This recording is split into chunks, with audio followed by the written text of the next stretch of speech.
Hello दोस्तों, आज की कहानी है अत्याचार। सुबह सुबह सालू की आंखों में आंसू छलक आए थे। ससुर ने कप पटक कर तोड़ दिया था। किचन के पास आकर चिल्ला रहे थे, सुनो जी, बहू को कह दो आज के बाद चाय ना बनाए मेरे लिए। सुबह सुबह सारा मूड खराब हो गया। ये तो हो ही सकता है ना, किसी दिन चाय खराब बन जाए तो दूसरी चाय बनाई जा सकती है।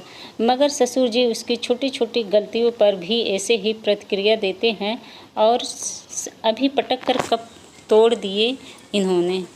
सालू बस अभी अभी 2 साल होने ही वाले थे उसकी शादी को। सुबोध के साथ उनका ब्याह हुआ है। एक ननद और एक जेठ जेठानी और सास ससुर वाले परिवार में हुआ है और इनकी जेठ जेठानी लखनऊ में रहते हैं।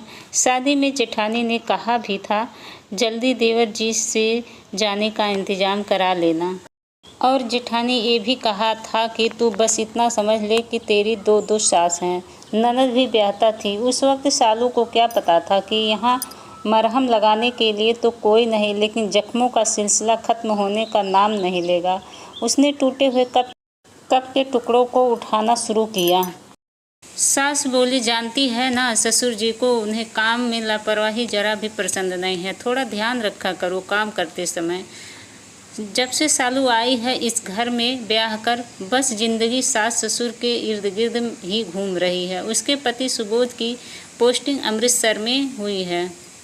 घर में कोई भी खाना बिना ससुर के पसंद के नहीं बनता। एक दिन ससुर ने कहा कि बहू इस घर में बसना है तो गले की आवाज़ जितनी धीमी रखोगी सुखी रहोगी। देखो ससुर जी से बिना पूछे कोई खाना नहीं बनेगा इस घर में, और हर काम समय से कर लेना, वरना इनके गुस्से से मैं भी नहीं बचा सकती। तुम्हें और माफ़ी मांगने से ये माफ़ भी नहीं करेंगे। वो समझ ही नहीं पा रही थी अपने सास ससुर के स्वभाव को। एक दोपहर वो सोई हुई थी, काम करके इतनी थकी थी कि उसे बिस्तर पर जाते ही नींद आ गई। अचानक उसके दरवाजे पर दस्तक हुई तो ससुर थे। वो हड़बड़ा गई। जी पापा, उसने कहा। बिना बाहर के कपड़े उठाए सोने की हिम्मत कैसे हुई तुम्हारी? देखो तुम्हारी सास कपड़े उठाने आ रही है।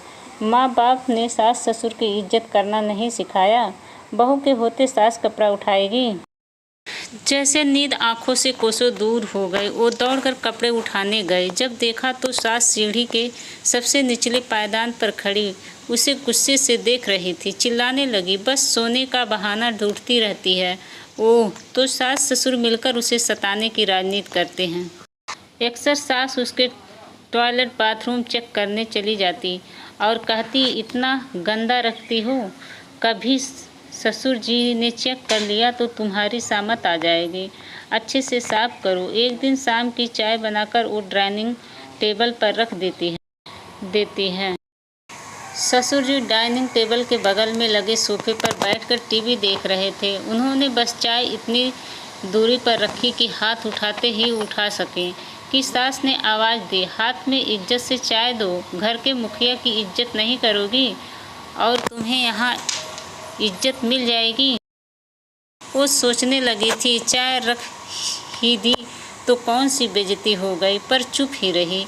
इन्हीं बुरे अनुभवों से शादी की पहली एनिवर्सरी आई, पर सास ससुर ने कोई गिफ्ट नहीं दिया, ना कुछ स्पेशल पका, ना ही सुबोध छुट्टी लेकर आ ही सके। ऐसा नहीं था कि उसने सुबोध से नहीं कहा, पर उसे भी दबे दबे ही कहती, क्योंकि वो भी सेना में था और उसे ज़्यादा टेंशन नहीं दे सकती थी। जेठानी हमेशा कहती, मैं बहुत मुश्किल से पीछा छुड़ा कर भागी हूँ उस घर से, तुम खुद ही कुछ करो। टूटे कप को उठाकर सालू फेंकने गए। उसे बहुत ज़ोर से रोना आ रहा था। माँ कहती थी, पढ़ाया लिखाया है इसलिए कि कोई सताए तो तू सामना कर सके, ना कि दब्बू बनकर अत्याचार सहती रहे। बाथरूम के शीशे से में खुद के रोते सहमे दुखी चेहरे को देखकर उसे खुद पर गुस्सा आने लगा। एमए पास चरित्रवान गुणवान लड़की बिना किसी गुनाह के क्यों सहे सास ससुर के अत्याचार को? वो बाथरूम से निकली, आंसू पोंछे। सास ने कहा, दोपहर को सत्तू पराठा आलू की सब्जी बना दो, आज पापा ने यही बनाने को कहा है। जैसे ही सालू ने पापा शब्द सुना, ससुर के लिए जैसे उसके तन बदन में आग लग गई। क्या पापा ऐसे ही होते हैं इतने अत्याचारी, जो बस बहू को बेइज्जत करने के लिए बहाने ढूंढते रहते हैं? उसने कहा, माँ जी मेरा मन नहीं है पकाने का। सास ने कहा, क्या कहा, सुनाई नहीं दिया? ये अत्याचारी आदमी मेरा ससुर है और उसके कंधे पर बंदूक रखकर चलाने वाली तू माँ स्वरूप सास है। अगर सास ऐसी होती हैं तो डायन कैसी होती हैं? सास ने कहा, घर की मुखिया की बेइज्जती करोगी, तेरी इतनी हिम्मत? माँ जी मैंने कहा, आज मेरा मन पकाने का नहीं है। पापा के गुस्से को नहीं जानती क्या, जो तमाशा लगा रही है? वो दौड़ते हुए किचन गई और बेलन हाथ में उठाकर बोली, कौन पापा, किसका गुस्सा? मैं किसी पापा वापा को नहीं जानती। अगर पिता ऐसा होता है तो दुश्मन कैसा होता? जैसे ही सास ने उसे मारने के लिए हाथ उठाया, सालू ने बेलन उठाते हुए कहा, बुढ़िया, बुढ़ापे में इतनी गर्मी, पति के साथ मिलकर एक युवा बहू को सता रही हो। ये बेलन हलक में उतार दूंगी। उसके बाद ससुर गुस्से से तमतम करते हुए आए।